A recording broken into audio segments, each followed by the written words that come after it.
Sziasztok! Ez itt a Világváltás Podcast. A mai epizódban beszélget Tarcsai Tibor és Pózner Vanda, akivel pedig beszélgetünk. Sziasztok! Kelemen Eszter vagyok. Eszter ökológiai közgazdász, a Környezeti Társadalomkutatók csoportjának alapítója és vezető kutatója. Széleskörű tapasztalattal rendelkezik az ökoszisztéma szolgáltatások, a tudomány és politikai döntéshozatal közötti párbeszéd, valamint a társadalmi részvételre épülő kutatási technikák terén. Korábban oktatott a Szent István Egyetemen, a Corvinus Egyetemen és az ELTÉn, emellett szakértője az ENSZ által létrehozott IPBES munkájának. Az IPBES a Biodiverzitás és Ökoszisztéma Szolgáltatások kormányközi testülete. Eszter elkötelezett híve annak, hogy a természet, a társadalom és a gazdaság közötti kapcsolatokat új alapokra helyezze, és hangsúlyozza, hogy a környezeti válság megoldása érdekében nem csak politikai, hanem közösségi szinten is aktívan kell cselekednünk.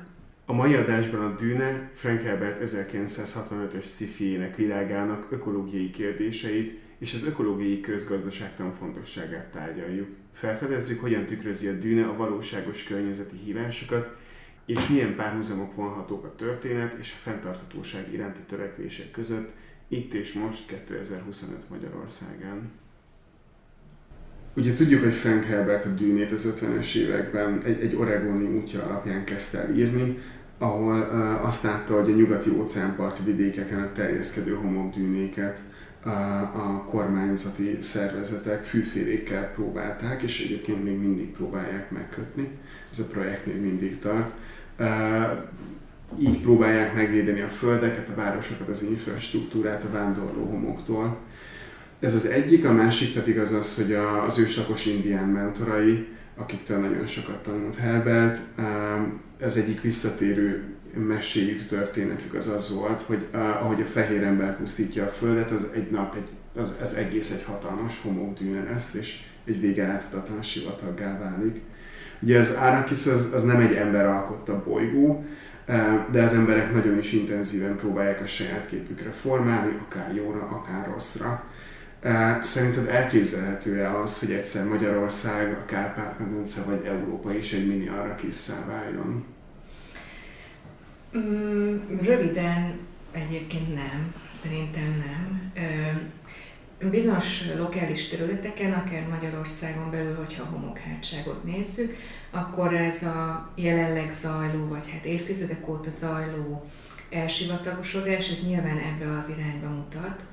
Viszont azt gondolom, hogy elképesztően nagy a természeti rendszer rezilienciája, és akár még a homokhátságon is, hogyha zavartalanul hagyunk területeket, akkor megjelennek a pionírnövények, elkezd ott kialakulni valamiféle kezdetleges növénytársulás, ahhoz szerintem nagyon szélsőséges időjárási körülmények kellenének, hogy teljesen egy ilyen sivatagi irányba induljon el Európa vagy Magyarországnak az egész élőhelyi berendezkedése.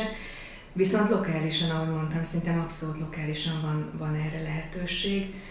És amúgy meg szerintem sokkal inkább a szélsőségekre kell gondolnunk. Tehát, hogy a sivatag nem feltétlenül csak azt jelentheti, amit az Arrakiszon látunk, hogy homok van vége láthatatlanul, de agrársivatagot is jelenthet, amikor egyféle növényfaj van, nem tudom, négyzetkilométerek ezrein keresztül, és ez biodiverzitás szempontjából ez is egyféle sivatag, vagy az is egy nagyon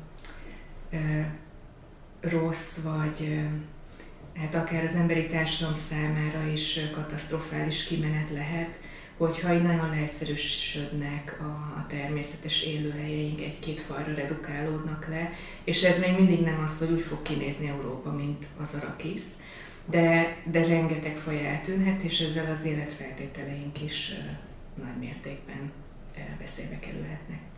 Ahogy az elején felsoroltuk, rengeteg mindennel foglalkozol a kutatásaid során. Milyen párhuzamokat látsz a Dűne ökológiai problémái és a valóságos környezeti válságaink között, és hogyan segíthet az ökológiai közgazdaság abban, hogy jobban megértsük ezeket a kihívásokat? Már beszéltél kicsit ezekről a lokális jelenségekről, és viccesen azt adtuk ennek az adásnak, hogy a címnek, hogy lesznek-e a Kiskunságon vagy Homokhátságon fremenek. Szerinted mi lesz a magyar táj az itt élő embereknek a sorsa, hogyha nem változtatunk? Szerintem ez egy borzasztóan nehéz kérdés. Nincsen a zsebemben kristálygömb. Szóval nem tudom. Fűszer. Az nagyon jó lenne, hogyha lenne, de sajnos azzal sem élek. Szóval nem látunk a jövőben. Én azt gondolom, hogy többféle plauzibilis, tehát többféle elképzelhető jövő van. És az ökológia területén belül nagyon sok kísérlet van arra, hogy ezeket a lehetséges jövőket modellezzük. Szóval ebből ugye vannak, ennek köszönhetően vannak elképzeléseink. Például az, amit már említettem is, hogy folyamatosan egyre fokozódni fog a kiskorságnak a kiszáradása, ami szerintem a leginkább párhuzamba állítható a dűne, és mondjuk a jelenleg zajló magyarországi, európai, de akár világszintű folyamatok között. Ez a párhuzam, ez leginkább maga az, hogy miért válik sivataggá az Arakisz, és miért látjuk ezt a végelláthatatlan természeti rombolást ma a világban. És ez elsősorban szerintem gazdaságpolitikai, társadalompolitikai okokból van. Az, ahogyan mondjuk a dűnében tulajdonképpen az Arakiszon zajló folyamatoknak a mozgatórugója az a fűszer kereskedelem fölötti egyeduralom megszerzése. Ugyanilyen értelemben láthatjuk azt, hogy a gazdasági érdekek versengése fölülírja a döntéseinkben a természet érdekeit, de akár az emberiség hosszú távú fennmaradásának az érdekeit is. Szóval nagyon leegyszerűsítve ez a rövid távú haszonszerzés, vagy a gazdasági profit megtartása, vagy az afölötti egyeduralomnak a megszerzése, ez erősebb indíték a döntéseink mögött, mint a hosszú távú létfenntartás. És ez szerintem adott esetben akár az egyéni életeinkben is, és itt magamra is gondolok, tehát hogy sokszor az én egyéni döntéseim is rövidtávúak, aminek az az oka, hogy ebben egy olyan társadalomban élünk, ahol ez a norma, és nagyon nehéz nem a norma szerint viselkedni, de nyilván ezek fokozottabban jelennek meg, hogyha mondjuk multinacionális cégek politikáját nézem, vagy adott esetben kormányok, vagy autoritár államfők döntéseit nézzük szerte a világban. És az volt még a kérdésedben, hogy mit tud az ökológiai közgazdaságtan segíteni ebben. És azt gondolom, hogy az ökológiai közgazdaságtan pontosan ebben tud segíteni, hogy ezeket az összekapcsolódásokat a gazdasági rendszer működési logikája és az ebből fakadó környezeti problémák között képes elemzéstárgyává tenni, és akár megoldási lehetőségeket keresni rá, ami alatt mondjuk alternatív gazdasági modelleket is gondolhatunk. Amire meg nem képes, az meg maga az ökológiai közgazdaságtan, és ezért is mondtam, hogy nincs nálam kristálygömb, például arra nem képes, hogy megjósolja, hogy akkor hogy fog kinézni Magyarország vagy a világ a jövőben. Inkább azt gondolom, hogy itt ezt az összefüggést a gazdaságtársadalom és a természeti rendszer működésében ez az, amit leginkább segít megérteni és javítani. Én meg feltenném egyébként ezt a kérdést, de nem tudom, hogy erre van-e válasz, vagy lehet-e válaszolni, hogy most itt mi különösen a kiskunságra, homokhátságra hegyeztük ki ezt, mert hogy ugye ez az, ami nagyobb hírverést kapott az első adagosodáson, meg az akcióterv is, amit összeraktak kutatócsoportok ennek a megállítására. De hogy egyébként ez az elsivatagosodás, ez meddig tud Magyarországon valószínűen tartani? Tehát, hogy mármint fizikai értelemben, hogy mik azok a részek, amik még elsivatagosodhatnak, vagy hol a határa, hogy nem tudom, a hegységeknél megáll, a Tisza kiszárad, ha? már most is időszakosan ki tud száradni. Ez tök jó kérdés, és mondjuk ha légkörkutató ülne itt, akkor lehet, hogy erre sokkal precízebb választ adna, mint amit én tudok ráadni.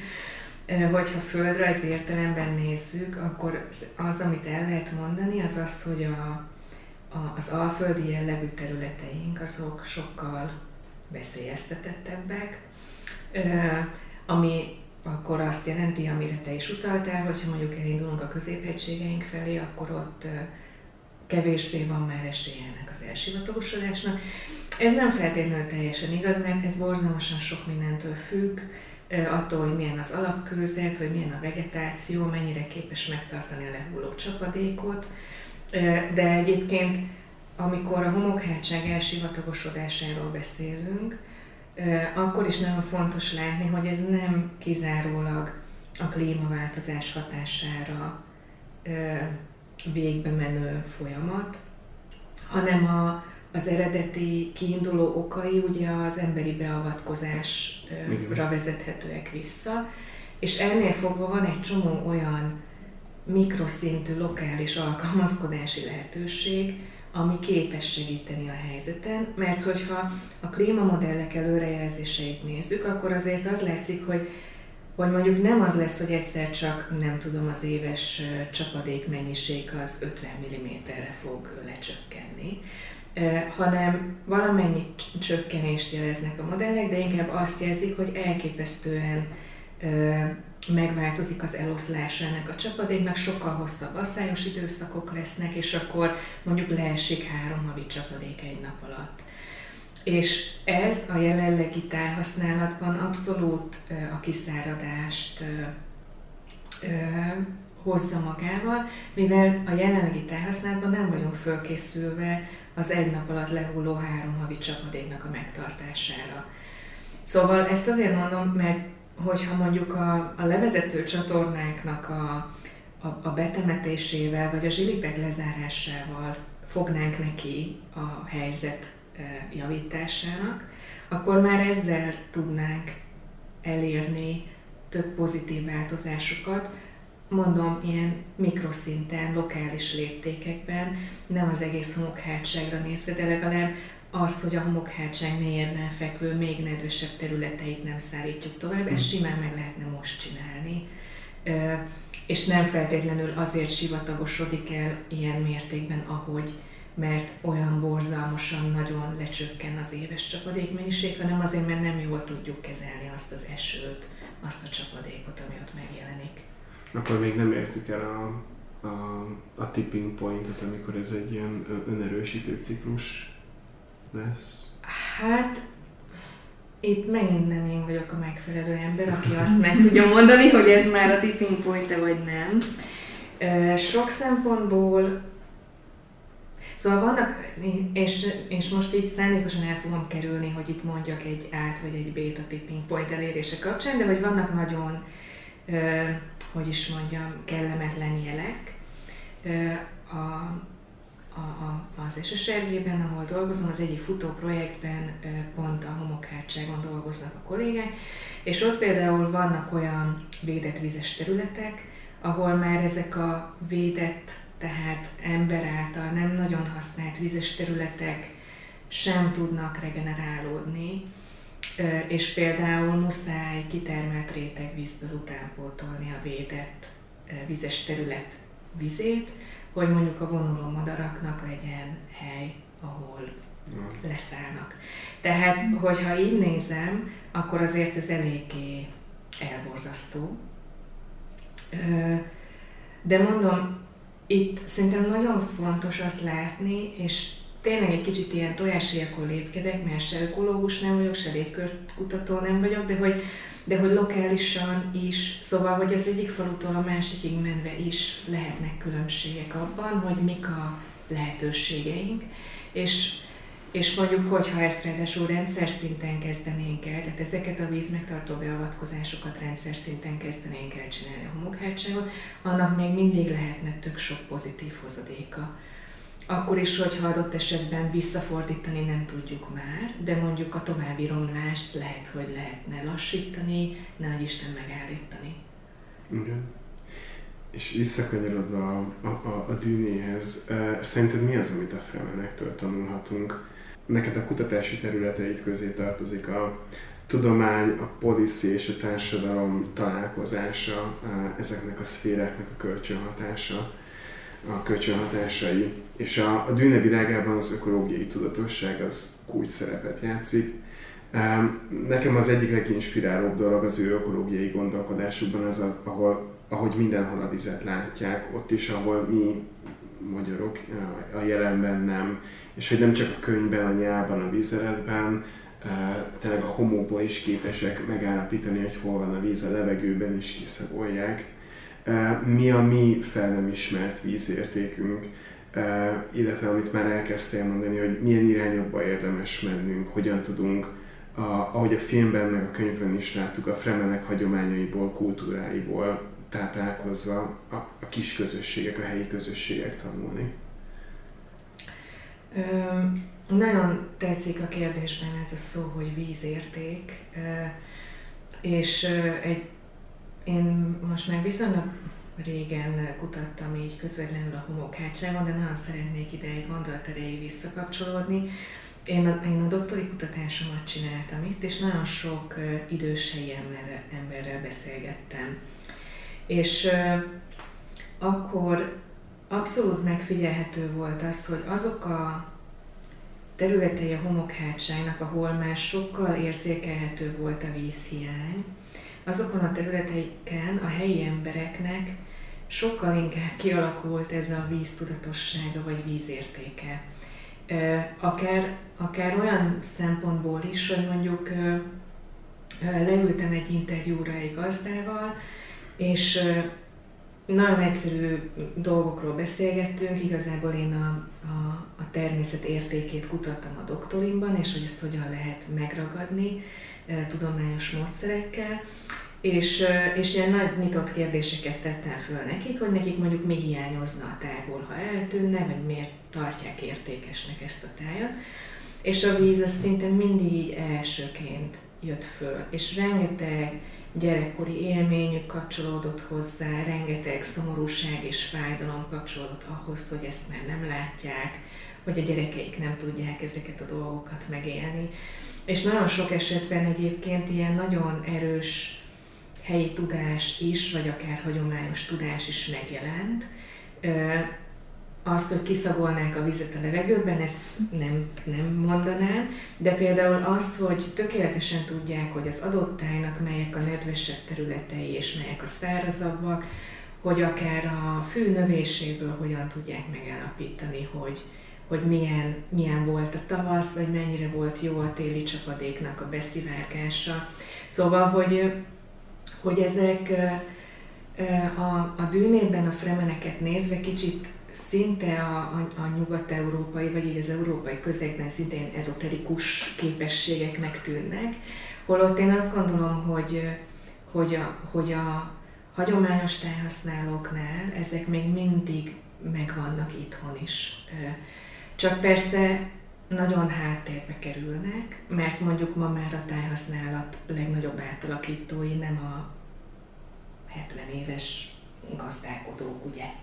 Tehát, és akkor itt megint visszakapcsolódunk ahhoz, amit valamelyik előző kérdésre válaszoltam, hogy a folyamat mögött ezek a globális gazdasági átalakulások is szerintem nagyon erősen megjelennek. De egyébként még itt a vízértéknél, amit kérdeztél, még azt hoznám itt be, hogy az is egy iszonyatosan érdekes kérdés, és persze azért is érdekes, mert nekem ez az egyik kutatási területem, hogy mennyire komplexen tudjuk az értékét nézni a dolgoknak, vagy mennyire leegyszerűsítve. És hogyha a természet értékeire gondolunk, akkor ahogyan az manapság a társadalmi diskurzusban megjelenik, akár hogyha a homokhátsági vízpótlást nézzük is, az egy nagyon instrumentális szemlélet, azért kell pótolni a vizet, mert nem lesz mezőgazdaság, nem fognak tudni megélni ott az emberek, mit tudom én. Tehát ez ugye azért hasznos a természet, illetve itt ugye arról van szó, hogy egy sérült ökológiai funkciót próbálunk ugye mesterségesen pótolni, és ez azért fontos nekünk, azért akarunk ebbe beruházni, mert elveszik az a hasznunk, ami korábban ehhez a még nem sérült ökológiai funkcióhoz kapcsolódott. Egyébként az ilyen mainstream közgazdasági értékelés erre azt mondja, hogy tök szuper, mert van itt egy ilyen helyzet, és akkor mondhatjuk azt, hogy ennek az ökológiai funkciónak az értéke az annyi, amennyi pénzt hajlandóak vagyunk beruházni abba, hogy ezt visszaállítsuk, ugye? Tehát, hogy ha ilyen nagyon mainstream közgazdasági értékeléssel nézem, akkor azt is mondhatnám, hogy ezek az ökoszisztéma szolgáltatások, vagy az ökológiai funkciók, ezek ugye nincsenek általában piacon, nem adjuk-vesszük őket, nincsen áruk a szószoros értelmében véve. De például egy ilyen helyzetben, amikor azt látjuk, hogy itt most sok milliárd forintos beruházásokról gondolkodunk, hogy megcsináljuk-e, akkor azt lehet mondani, hogy nicsak, a homokhátság vízmegtartó képessége az pénzben akár ennyit is érhetne. Tehát így el tudjuk kezdeni pénzesíteni. De itt még mindig ezekről az instrumentális értékekről beszélünk, és a Fremeneket nézve szerintem az a csodálatos, ugyan én csak a filmet láttam, és nem olvastam a könyveket, de hogy nagyon sok nem instrumentális érték jelenik meg. Tehát például van egy jelenet, ahol így ülnek a homokbucka tetején, és csak így nézik a buckákat, és arról beszélgetnek, hogy hát ez mennyire gyönyörű. Talán 2 szó van ebben a jelenetben, az, hogy mennyire gyönyörű. Tehát, hogy megjelenik ennek az esztétikája, még egy kiszáradt tájnak is ott van az esztétikája, vagy az a kapcsolódása, ugyan mondjuk a férekhez kapcsolódnak, ahogyan az mondjuk ugye az életvizét adja nekik, ugye ezt a tudatmódosító szert, ahogyan a kisférgeket ugye fölnevelgetik, hogy ez a spirituális beavatás rajtuk keresztül megérkezhessen a közösségükbe. Ezek ilyen nagyon mély kapcsolódási értékeket jeleznek a természet felé a Fremenek esetében, de akár még ez az önmagában vett érték is megjelenik, és nem csak a víz, de a sivatag kapcsán is, amikor például a bárót megölik, és azt mondják a filmben, hogy akkor adjátok vissza a testét a sivatagnak.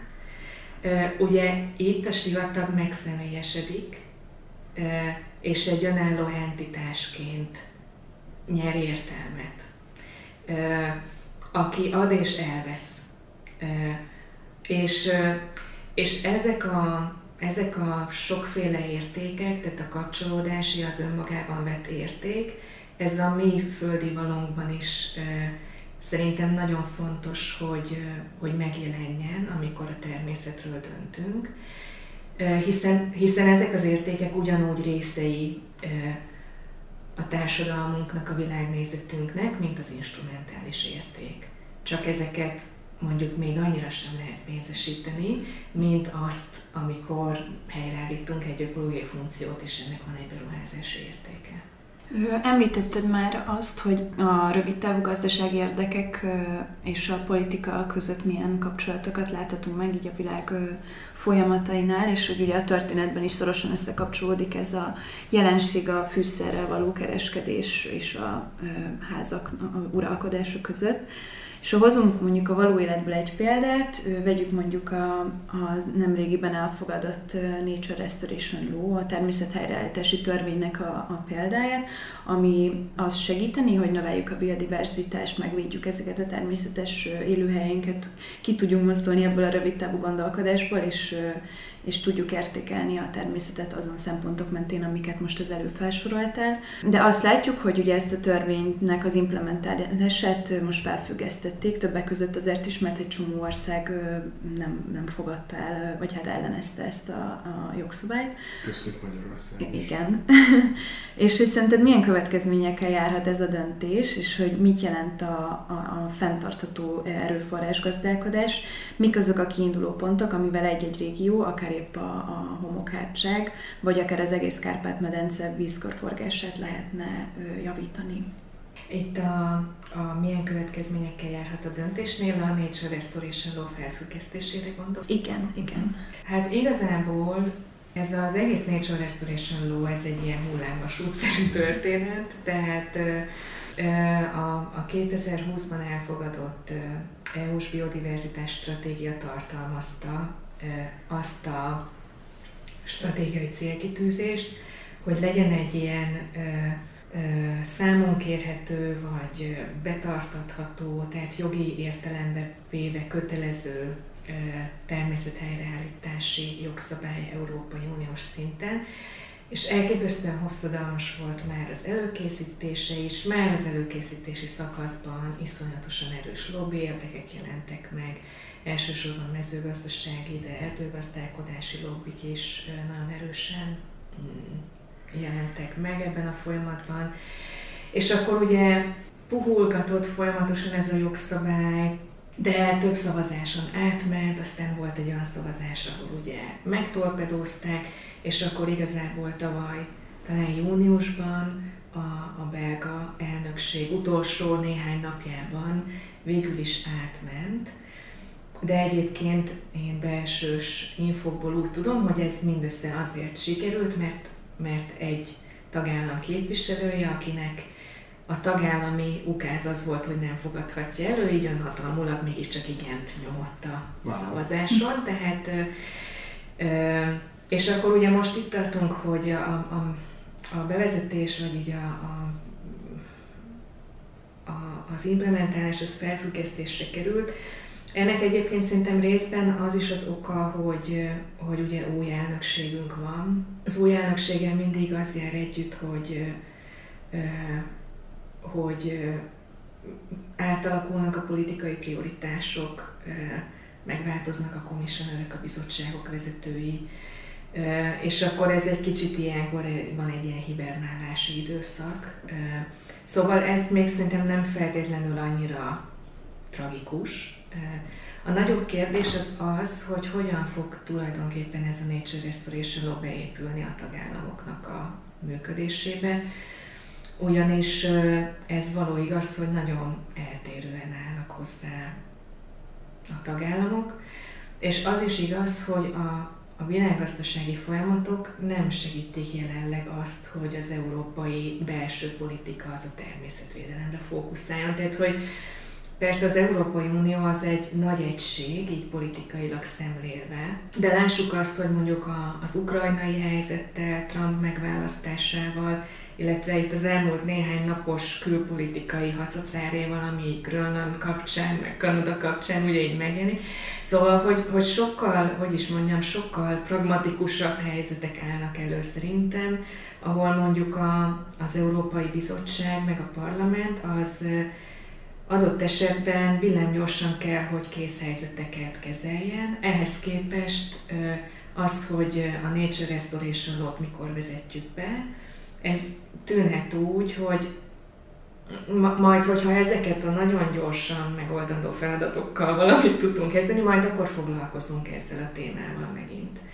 Szóval szerintem nem lehet az Európai Uniós politikát a világgazdasági vagy a világpolitikai összefüggések nélkül szemlélni, és egyébként pont emiatt riasztó szerintem az egész jelenlegi politikai kurzus, mert szerintem egyre szűkül az időablak, amikor valamit tudunk tenni az igazi ökológiai katasztrófáknak talán az elkerülés érdekében már nem annyira, de mondjuk a mitigálása, tehát hogy ne legyenek ezek annyira súlyos következményekkel járó katasztrófák, abban még van időablakunk, de ez egyre szűkül, miközben meg azt látjuk, hogy más prioritások viszont olyan szinten sürgetővé válnak, hogy nem fogjuk nem fogunk beleférni ebbe a szűkülő időablakba, mert autoritár vezetők hülyeségeivel kell szórakozzunk politikai szinten. És akkor ehhez képest az, hogy mondjuk a magyar kormányzati álláspont mit gondol a természetvédelemről, azt szinte már azt mondanám, hogy hát tök mindegy. Tehát, hogy szóval, hogy nem itt dől el, de tényleg. És ráadásul még az is van szerintem, hogy sokszor, ahol igazán eldőlnek dolgok, az aztán valójában a helyi szint. És akkor itt vissza is térek valamelyik előző kérdésetekre, ahol így kérdeztétek, hogy a helyi közösségek mit tudnak tanulni, és valamit tök másról beszéltem, és erről nem is beszéltem végül annál a kérdésnél, de hogy én azt mondom, hogy sokszor, és akkor akár megint visszamegyünk a homokhátságra, sokszor azt gondoljuk, hogy borzalmas a világ, minden nagyon rossz irányba megy, nem tudunk mit csinálni. De például pont basszus a falum határába a csatornákat éppen, hogy be tudom temetni. Tehát, hogy még mindig van egy csomó olyan kicsi alkalmazkodási lépés, amivel nem fogjuk tudni megmenteni a világot, de az, hogy a saját lokális környezetünkben reziliensebb, életképesebb maradjon a természeti környezet, arra még mindig van ráhatásunk. És ott nekem is, nektek is, egy települési vezetőnek is, egy civil szervezetnek is van ráhatása, függetlenül attól, hogy éppen melyik autoritár vezető hülyeségével foglalkoznak a nagyhatalmak. Egyébként a könyvben szerintem az egyik legérdekesebb dolog, hogy ott, amikor a fremenek beszélnek arról, hogy majd milyen lesz a világ, amikor már elérkezik a paradicsom, akkor egyáltalán nem tudják leírni, nem tudják konceptualizálni, hogy van is, azt hiszem, ez talán a második könyvben egy párbeszéd, hogy egy Fremen veterán, aki akkor már megjárta az óceán, a bolygókat a dzsihád során, hogy egy vízzel teli csatornát még el tudott képzelni. És akkor annak a mintáján egy folyót, azt így valahogy, hát ez egy nagy csatorna, de hogy egy óceánt, azt már így nem, és ők egy ilyen teljesen absztrakt dolog miatt képesek évszázadokon keresztül dolgozni.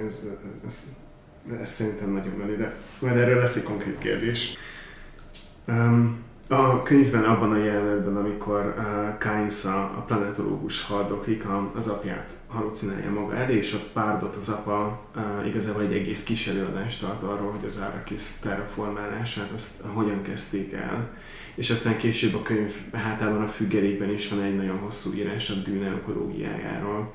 És ebben vannak nagyon elnagyolt elemek, de vannak egészen konkrét dolgok is, igazából ez olvasható egy cselekvési tervként is az Arrakis szempontjából. És nekem az egyik meglepőbb eleme ennek az, amit többször is visszatér a könyvben, amit ez a szám konkrétan többször elhangzik, hogy a felületi energiának a 3%-át kell irányítani a planetológusok szerint. Jelentsen ez bármit is, hogy egy önfenntartó és önerősítő környezeti ciklus jön létre, tehát hogyha ez a 3% valahogy a terraformálás szolgálatában van állítva, akkor onnantól fogva már így elkezd virágzani az Arrakis. Tehát, hogy ez egy ilyen tipping point. És hogy ez a 3% vagy bármennyi százalék, ez mennyire valós, tényleg van-e ilyen nálunk is, illetve hogy úgy általában ezek a fajta ilyen tudományos kutatási előrejelzések, ezek mennyire vehetők készpénznek, akár az IPCC riportok, mennyire tudják ezek segíteni a helyi, vagy akár a nagy politikai döntéshozatalt. Ez a 3%, ez szerintem, szóval bevallom őszintén, fogalmam sincs, de ráadásul én ugye egy főleg kvalitatív módszereket alkalmazó társadalomtudós vagyok, és ezért elég szkeptikus is vagyok az ilyen típusú mondásokkal kapcsolatban. Akár sci-fiben szerepelnek azok, akár egy tudományos anyagban. Mert azt gondolom, hogy annyira sok tényezős, és én most azért álltam meg, hogy minek is a működése annyira sok tényezős, de hogy csak az ökológiai rendszer működése is nagyon sok tényezős, de hogy ugye semmi sem szigetszerűen működik, hanem az ökológiai rendszernek egy csomó változása az teljesen kölcsönhatásban van a társadalmi és a gazdasági rendszer változásaival, és gyakorlatilag ezek olyan elképesztően bonyolult modellekké válnak, hogy szerintem bármilyen modell, amit jelenleg használnak, az erősen leegyszerűsíti ezt a féle valóságot. És ebből kifolyólag szerintem elég nagy, becslési hibahatárok lehetnek egy-egy ilyen számnál, amit valamire mondunk. Ez nem azt jelenti, hogy nem érdemes szerintem ezekkel a modellekkel foglalkozni, és több okból kifolyólag is érdemes. És az egyik az egy kicsit ilyen jövőorientált dolog, hogyha követjük a szuperszámítógépek és a mesterséges intelligencia terén jelenleg zajló változásokat, akkor azt láthatjuk, hogy nagyon rövid időn belül elképesztő mértékben megnőhetnek a számítási kapacitások, ami például lehetővé teszi, hogy egyre bonyolultabb, egyre több paramétert tartalmazó modellt tudjunk futtatni, olyanokat is, amiket eddig elképzelni se tudtunk volna. Tehát, hogy ez a féle összekapcsoltság, amit jelenleg nem tudunk az aktuális képességeinkkel szerintem jól modellezni, ez lehet, hogy javulni fog idővel. A másik dolog, ami miatt szerintem ezekkel a modellekkel érdemes foglalkozni, az az, hogy és akkor itt visszatérek a kérdésednek arra a részére is, hogy az IPCC riportok például mennyire vehetőek komolyan. Ugye az esetek többségében például az IPCC sem csak azt mondja, hogy van a 1,5 fok és pont, hanem különböző szenáriókat dolgoznak ki. Ezeknek a szenárióknak mindnek van egy hibahatára, és tulajdonképpen amit ezek aztán nagyon jól megmutatnak vizuálisan, matematikailag, illetve kvalitatív leírásokban is, az az, hogy ha különböző irányokba indulunk el, akkor más lesz a következmény. És szerintem erre borzasztóan jó a modellezés, hogy segít elképzelni plauzibilis jövőket.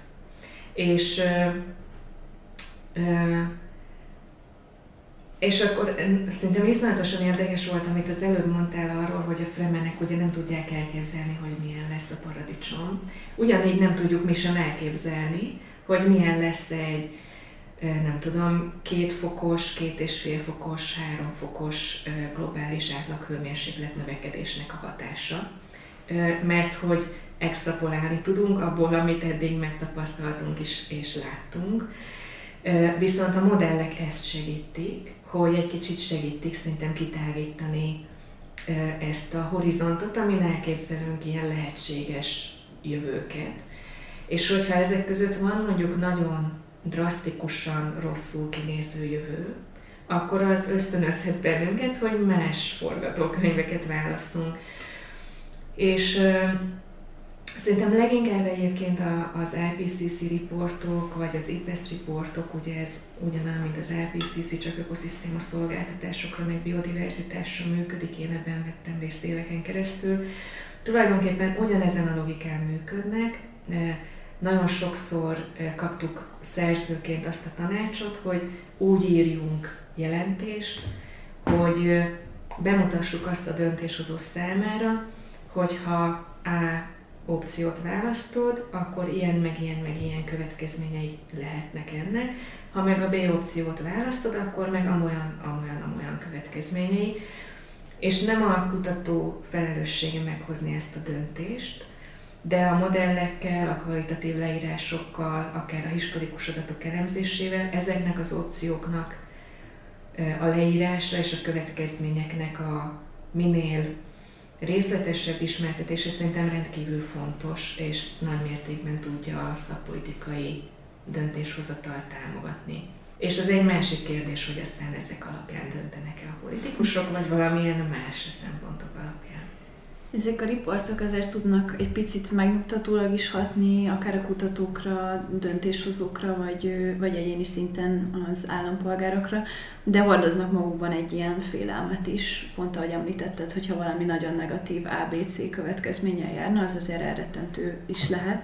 És ugye a félelem egyébként a Dűne regényben is kulcs szerepet játszik, több aspektusban megjelenik, és több szinten is, tehát társadalmi, politikai, vagy akár egyéni szinten a karakterek motivációja, mozgatórugója is tud ez lenni. És hogy van ugye a Bene Gesserit idézet is, hogy a félelem nem szabad félnem, mert a félelem az elmének a gyilkosa, és ez kifejezetten nagy hatással van akár a Paulnak a karakterére is.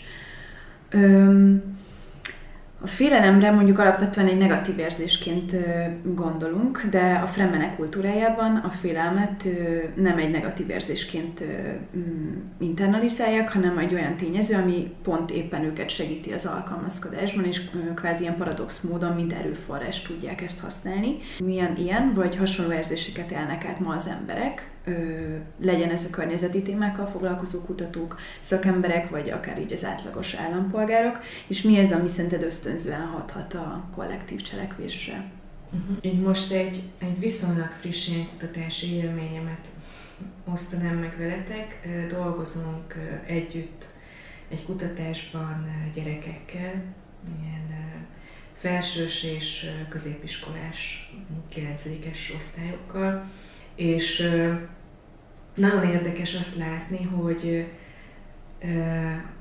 a környezet állapota miatt nagyon sokan éreznek dühöt, szomorúságot, félelmet, tehetetlenséget. És egyébként még ez megint évekkel ezelőtt történt, szintén a Moghátságban, ott nem verbálisan kérdeztünk rá a gyerekek érzelmi állapotára, hanem azt kértük tőlük, hogy rajzolják le, hogy milyen várakozásaik vannak a Moghátság jövőjével kapcsolatban. Azok alsós gyerekek voltak, tehát ez a 7-10 évesek mondjuk, és nagyon-nagyon sokan rajzoltak sivatagot, fekete eget, vörös homokot. Tehát, hogy ilyen elképesztően szuggesztív, nagyon negatív jövőképeket rajzoltak, nem mindenki.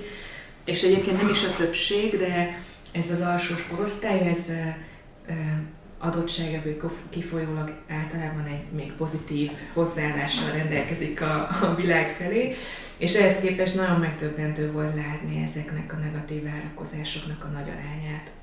Szóval azt gondolom, hogy a félelem attól, hogy valami nagyon elromlik most, az abszolút ott van. A fiatal korosztályban mindenképpen, de nagyon sok kutató ismerősöm van, akivel nagyon sokat beszélgetünk arról, hogy mondjuk mi hogyan őrizzük meg a mentális egészségünket, amikor mondjuk nap mint nap ezt a témát boncolgatjuk, és akkor hogyan lehet megtartani valamilyen szempontból a cselekvőképességünket. Ugye, hogyha egy kicsit pszichológiai oldalról nézzük, akkor a félelemre adott egyik reakciónk az a lefagyás. És emiatt szerintem ez egy ilyen balansz, hogy mennyi az a negatív hír, vagy mi az a szintje a félelemnek, ami inkább motiválni fog a cselekvésre, és nem pedig átbillent ezen a határon, és egy ilyen teljes lefagyásba, mozdulatlanságba taszít, hogy úgyse tudok tenni semmit, és akkor tök mindegy, hogy mi lesz. Viszont az is van szinten, hogy a folyamatok reális szemlélése az meg egy nagyon erős mozgatórugó arra, hogy a saját képességeiden megható körödön belül valamit cselekedjél. És nekem itt nagyon tetszik, amit említettél a Fremenekről. Én azt gondolom, hogy, és akkor itt most az egyén beszél belőlem, nem a kutató, de hogy a félelmet nem elkerülni kell, vagy nem legyőzni kell, hanem a félelemmel együtt kell tudnunk szerintem élni. Tehát, hogy szerintem akkor fogunk tudni cselekedni, hogyha elfogadom azt, hogy igen, vannak olyan dolgok, amiktől tökre tudok félni a jövővel kapcsolatban, de hogy tisztelem ezt a félelmet, és megteszek mindent annak érdekében, hogy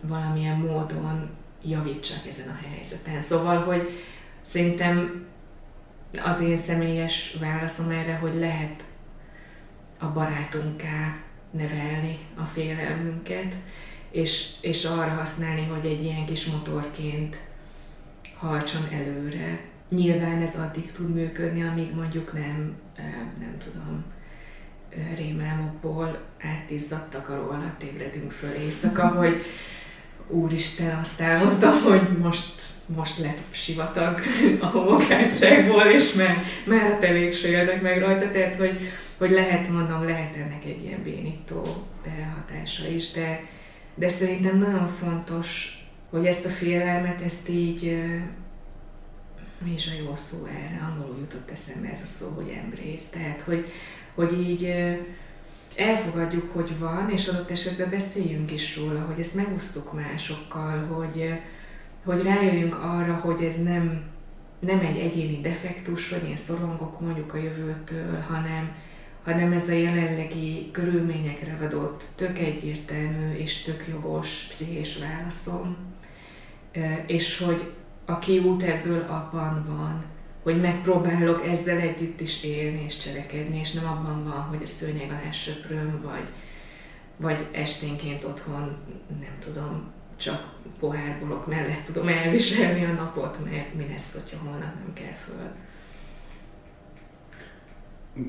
Egyébként félünk mi eléggé, mert nekem az a benyomásom, hogy ugye, amit az előbb említettél, hogy a faluja határában a csatornát azt bárki bármikor betelhetheti, de ezt egyébként mégsem csináljuk, és olyan, mintha több párhuzamos, vagy tudom, egymással versengő félelem között kellene választanunk, hogy melyiktől félünk jobban, hogy nem tudom, jön a kormány, jön Lázár János és megbüntet, mert betemetjük a csatornát, vagy pedig, hogy 10 év múlva már fölösleges is lesz azt az elvezető csatornát betemetni, mert tényleg minden víz elpárolgott belőle, és hogy a Fremeneknek már ugye igazából nincsen hova hátrálniuk, tehát hogy ők adaptálódtak ahhoz a sivatagi környezethez, ők itt a paradicsomért, a terraformálásért dolgoznak, de hogy nekünk meg megmenteni kellene, vagy nem tudom, hogy ez a jó kifejezés, hogy megmenteni, de hogy valamit a mostani helyzetben kellene tenni, hogy ne legyen annyira súlyos, vagy visszafordíthatatlan a katasztrófa, és mégsem tesszük. És engem ez az, ami nagyon foglalkoztat, hogy tényleg a kollektív cselekvésre hol hiányzik a motivációnk.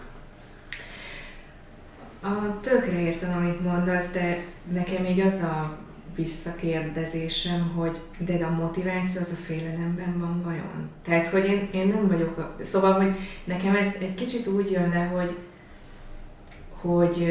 és simán lehet, hogy nem mindenki fél, nyilván nem mindenki fél, van, aki egész más dolgoktól fél, van, aki attól fél, hogy holnap nincs mit tenni az asztalra, hogy a gyerekkel megreggelizzen, tehát hogy nagyon sok mindentől félhetünk, és nagyon sok minden tűnhet sürgetőbb félelemnek, mint az, hogy 10 év múlva már egyáltalán nem lesz mit megtartani a csatornában. De hogy szerintem a félelem az inkább valami, amivel együtt kell tudjunk élni, és nem biztos, hogy az a motiváció arra, hogy cselekedjek. És szerintem az a tök érdekes, hogy mi a túró a motiváció. És hogy most amúgy visszatérve erre, amit mondtál, hogy mégsem temetik be az emberek a csatornát, ez egyébként nem igaz. Tehát, hogy nekem van olyan gazdaismerősöm a Homokhátságon, aki már így észrevette, hogy fú, hát ez így szerintem nagyon nem jó, de a csatornák többsége egyébként Magyarországon az vagy önkormányzati tulajdonban és kezelésben van, vagy vízügyi tulajdonban és kezelésben van, tehát hogy Pista bácsos a telke végébe folyó csatornát alapvetően nem kezelhetni. És akkor ez a fickó, ez a gazdálkodó, ő beszélt a nemzeti parkkal, meg a vízügyel, és akkor így elkezdte így óvatosan kipótolni, hogy akkor mit csináljon, és akkor fogta magát, és akkor lerakott a zsilipbe egy deszkát, meg még egyet, és akkor megmaradt a víz. És igazából nem történt semmi különösebb baja, a természetvédelmi őr nagyon meneken megveregette a vállát, hogy jól csinálod. Szóval, hogy szerintem van, amikor megszületik a cselekvés.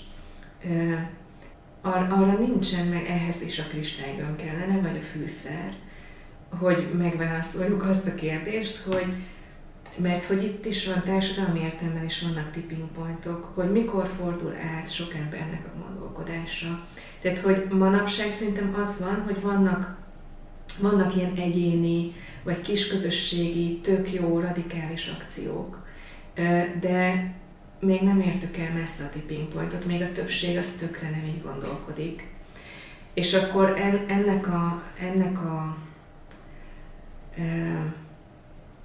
ennek a fölfejtése lenne szerintem egy borzalmasan nagy misszió. És itt szerintem nagyon sok minden fölmerülhet, hogy mi segíti sok embernek megváltoztatni a gondolkodását. Az egyik, ami nyilván adódó, nagyon sokszor elhangzó dolog, az oktatás. De hogy azt is látjuk pont ebben a kutatásban, amire amit az előbb említettem, hogy nem a formális oktatás fog számítani, nem az, hogy hányszor olvasnak, meg beszélnek a biodiverzitásról, hanem az fog számítani, hogy milyen élményeket élnek meg a gyerekek. És ez az élmény alapú oktatás az, ami utána befolyásolni tudja az ő környezettudatosabb, felnőttkori döntéseiket. De ugyanígy akár mondjuk vallások, világnézetek, sőt irodalom, sőt filmek, amik eljutnak nagyon sok emberhez, képesek szerintem arra, hogy ezeket a kérdőjeleket oda beletegyük az agyakba, és elkezdjenek gondolkodni és reflektálni a saját szerepükre az egyének.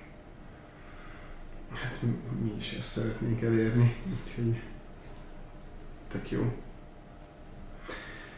Ehhez kapcsolódva, hogyha valaki szeretne jobban elmélyülni ebben a témában, vagy esetleg reflektálni magára, másképp gondolkozni, akár ebben a rendszerelméletben, akár az ökológia terén, akkor tudsz ajánlani egy könyvet, vagy olyat, ami számodra mondjuk inspiráló volt az utadon? Azt a könyvet mondanám, amit most fejeztem be nem régiben, nekem nagyon tetszett. Ez Naomi Aldermannak a Jövő című regénye, ez nem egy tudományos mű, ez egy fikciós regény, és szerintem egészen izgalmasan mutatja be azt, hogy hogyan lehet kialakítani egy pozitívabb jövőt úgy, hogy a gazdasági érdekeket manipuláljuk bizonyos szempontok szerint. Szerintem kifejezetten izgi, és ami szintén nagyon izgi benne, hogy megjelennek benne védett területek. Ugye a védett területek kezelése az egyik legglobálisabban használt ilyen jogi eszköz arra, hogy a természetet megvédjük, a nemzeti parkokra, hogyha gondolunk. És akkor itt ilyen üzleti szereplők által megvásárolt és fenntartott védett területek vannak ebben a regényben, és szerintem ez is egy ilyen nagyon izgalmas gondolatkísérlet, hogy hogyan is lehetne védett területekben gondolkodnunk, akár, és így meg nagyon árnyaltan jelenik meg, hogy ez zöldre festés-e, vagy ez valami komoly szándék-e, és vajon mitől lesz a zöldre festésből aztán komoly szándék egy ilyen kísérlet. Hát akkor ezt is felvesszük majd az epizódok listájára, az nagyon jól hangzik. Köszönjük szépen! Köszönjük szépen! Én is köszönöm nektek!